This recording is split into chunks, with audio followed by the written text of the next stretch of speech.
வணக்கம்ப்பா. சிறுநீர் நம்ம கழிக்கிறோம் இல்லையா, அது என்ன கலரில் வருதுன்னு பார்த்தே நம்மளுக்கு உடம்புல என்ன பிரச்சனைங்கிறத கண்டுபிடிச்சிடலாம். கொஞ்சம் மஞ்சளாக வந்துச்சுன்னு வைங்க, அப்போ தண்ணி நம்ம சரியாக குடிக்கிற தேவையான அளவு தண்ணி குடிக்கலன்னு அர்த்தம்.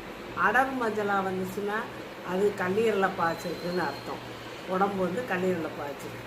அப்புறம் வெத்த கலரில் வந்துச்சுன்னா அந்த சிறுநீர் பையில் கல்லடைப்பு இருக்குதுன்னு அர்த்தம்.